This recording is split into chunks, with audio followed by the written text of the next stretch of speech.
enough about For Glory. We got to talk about the real deal, the business. Speaking of the business, look at how business casual Chic is dressed. So Very clean. business. So clean, so clean. He's squaring off against Tony, who is up in the antics to the next degree. Yes. This man looking very kingly. Yeah, and it makes sense, picking the DDD. Yeah, This yeah. man, the last time he was on stream, anytime something would happen, he would down tilt IRL. He would DDD down tilt IRL. And he had the crown, but this time he actually has the robe as well. He's going full Burger King, I suppose. But instead of DDD, maybe going for the Meta Knight pick instead. That's why. That's why he got the cloak. That's why he got the cloak. The cape. Makes sense. I know what's also interesting about him, actually, is he plays on the 3DS. Okay, does he? Yeah. Yeah, as you can see by the icon. Oh, gotcha, Bottom gotcha. left. Cool. I can't do that. No, I can't either, man. I can't. I tried for a really long time, because we had the 3DS version way before Wii U. It's not a pretty look. You'll have a bad time. You'll have a bad time. I don't even have a 3DS. I have a 2DS. The toast, man. It's just a no fun zone.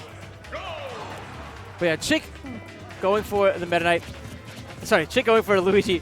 Tony going for the Meta Knight. We've seen both these players a couple times. They're doing a little bit of those taunts, and they're right off to the races.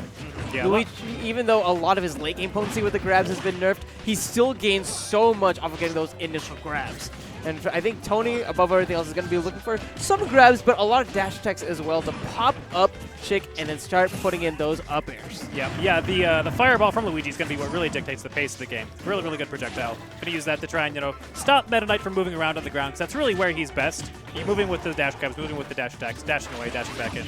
Yeah, so he'll have to figure out what he's going to do to deal with the fireball. It's almost a Street Fighter kind of matchup in the sense that you always have to be asking yourself the question, how do I deal with Fireball? Yes. And even though it hasn't been a super big part of this game, you can already tell that it will be playing a pretty integral role as it goes on. Yeah, it was a decent part of the control he's taken. He hasn't been doing a lot of damage with the fireballs himself. It's not like Ryu, where like you're eating fireballs in the face and getting chipped out. But it's still giving him a lot of positioning, putting him where he wants to be. Positioning, certainly key. Especially as we get into Tony with those higher percents. Luigi, even though he doesn't have those great throws, he has that fantastic up smash. And we've seen Chic fishing for that a couple of times, unable to really connect with it just yet. But if Tony's unsafe in his approaches, he might be finding himself on the receiving end of that option. Just like that. And one of the nice things about Luigi up smash is it's so safe to just throw out. Like you can kind of throw it out there, and if it whiffs, you're probably not going to be punished. You'll probably be okay, as long as it wasn't like a terrible, terrible up smash.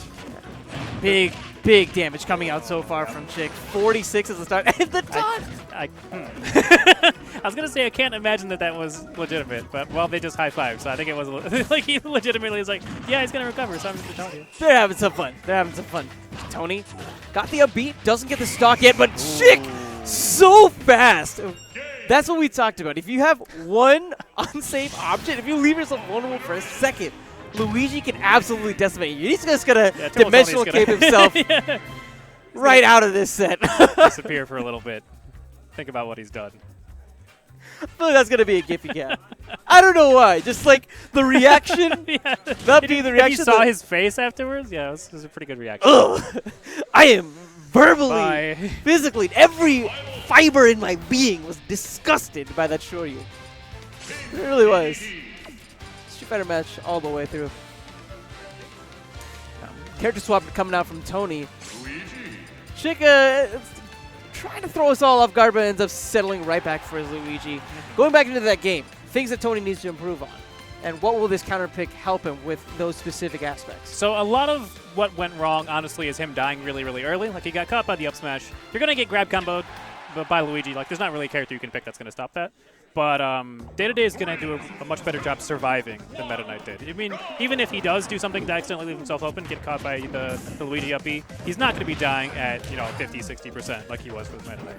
Getting 40% off of a grab is so much more devastating for a character like Meta Knight than it is for a character like DDD. So Absolutely. in some ways, the early game potency from the grabs may be a bit mitigated. My only worry is that larger hitbox might present some extended combo opportunities, but already some combo drops happening from Chic, as he is in a bit of a deficit, which is kind of surprising to me. Like we said, we kind of expect Luigi to dictate the pace, especially early on, but so far Tony's counter pick seems to be working out pretty well in his favor. Yeah, he's doing a really good job controlling the mid-range. Like one of the reasons why the Luigi fireball is so good is because that makes it so he can kind of move into the space where he's just one dash grab away from grabbing you, which is where he gets a lot of his damage from. You know, like poke around with forward airs, all kinds of other stuff. And DDD's got a lot of range. Like he can poke at people who are moving around in that space where Luigi likes to be. Let's see if he can maybe use his range to fight his way out of the corner. Instead, getting snagged by that F smash. Chic taking stock one once again. Yeah, doing a really good job covering that 2-frame vulnerability on the ledge get up. That grab, I don't know why that grab made me laugh so hard. It was because Chic started the grab, and Tony was like, "Excuse me, sir, I am royalty, you peasant." Cracking me up, cracking me up. Ooh, almost got the down air. That would have been big. He does need to start looking for ways to end this stock. Oh, that might have been away if it wasn't for that fireball coming into play yet again. He's got some great shields off of the fireballs, but he's not really getting much else off of it, and it just might be because Chic is kind of conditioned to be a little bit worried. You know, he understands that if he overextends one time, then it's a potential to lose a stock whenever he looks back at that last game, given the ending.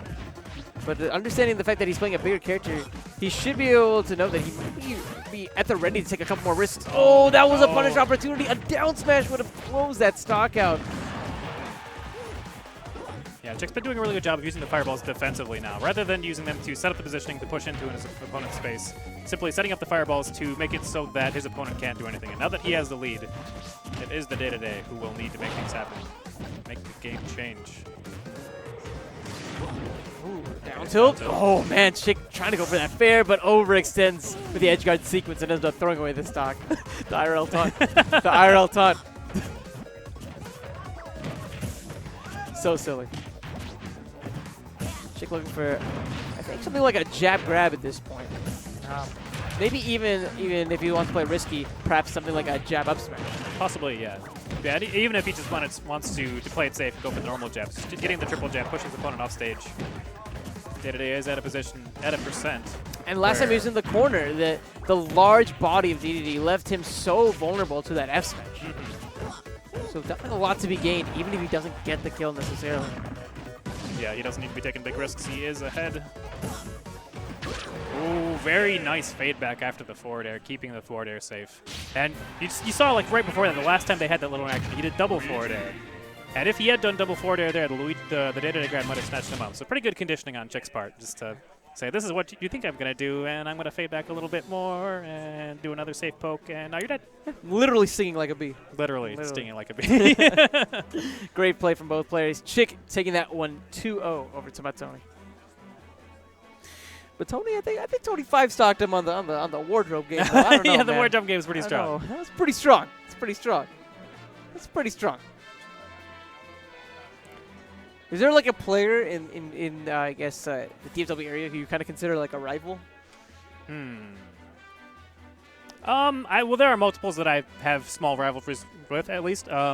Lightning Cam, like we mentioned before, has actually been one of the players. So I usually have I have target players that I know that are like around my level or have beaten me in the past. Where I'm like, okay, I need to figure out how to deal with these players and the things that they do. And for the past month or so, that's actually been Lightning Cam, because he's beaten me like 4 or 5 times in a row whenever we played. So I was like, okay, this is a problem. I need to figure this problem out. Like, this is obviously not working, what I've been trying to do in the past. I did actually beat him the last week we played, though, which was 2 weeks ago, I think. So, but yeah, I like him, the twins,